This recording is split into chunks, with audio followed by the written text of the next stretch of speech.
yes. How was a week? Good morning, everybody.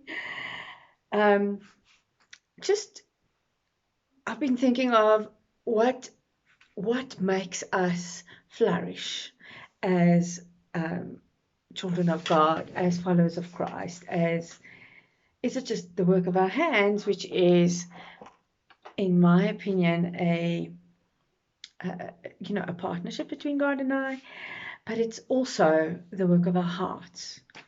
I've been going through scriptures and that. So in Zechariah 9, um, verse 16 to 17, it says, "On that day, their Lord will save them as the flock of his people. For like jewels of a crown, they shall shine on his land. For how great is his goodness, and how great is his beauty! Grain shall make the young men flourish, and new wine the young women." I just laugh because in our house it is all, well, not in our house, in our family. I don't drink a lot of wine myself, but the women of the family like wine. And just thought of it and I thought, okay, that makes sense. But on that day their God will save them as the flock of his people. For like the jewels of a crown, they shall shine on his land. For how great is his goodness, and how great is his beauty! And that's so beautiful because on that day, whatever that day is in this context, Zechariah is saying that when we work with God, we will be saved. We will be like a flock, a community of peace. I mean, there's nothing more peaceful. And I know that the sheep and the lambs are looking for predators and that all the time. But my friend, they used to own a sheep farm. And when you went there, they had like big fields and paddocks and that, but big. And then the sheep would be like on it's not a huge big mountain, it's just like a little rise. And then the sheep would be up like that. And there would be this sense of absolute peace because when they saw the farmer coming and there wasn't enough grass, they knew that, and if he was in his pickup truck, or in South Africa we call it a bakkie, he would be putting food out. And if they knew, oh, there comes food, and there was this piece. We are God's flock. And then it says something beautiful. It says like we are like the jewels of a crown.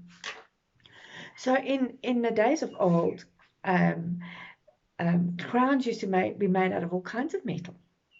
And the wealthier you were, so if you had a poor small country, you would have a crown, but it would be more like an iron crown, something sort of benign. Iron was valuable, still is. Or if you so the sort of more wealthy you became as a king, or you went up, you would have silver or gold or copper crowns, or a mixture of whatever. But the wealthiest of the wealthy would have jewels in their crown, and diamonds and rubies, but rubies even more than diamonds, were the most important. So if you had a big ruby in your crown, you were an ultimate king or queen. And God says that we are those things. Isn't this interesting? That make him a wealthy king. I mean, he's the God of the universe. I mean, he made freaking everything. He made all the stars that will shine as a crown much better than a ruby. But he says that we are his jewels. We are his prophet. In that day, and men and women shall flourish. And then the prophet uses like grain and wine. And it's just such a beautiful picture. And it's just such a surprising thing that we are considered the things of incredible, extreme value to God. We know it because he loves us that much. But to let it sink in, to let it find a little hooking place. So I want to tell you, you're a jewel in the crown of God. He's the ultimate king. He's the King of Kings. He knows everything.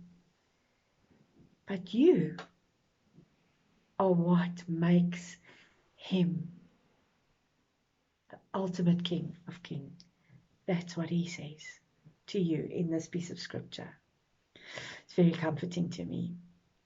Be comforted. You're a ruby. Have a wonderful day, and we'll speak again tomorrow.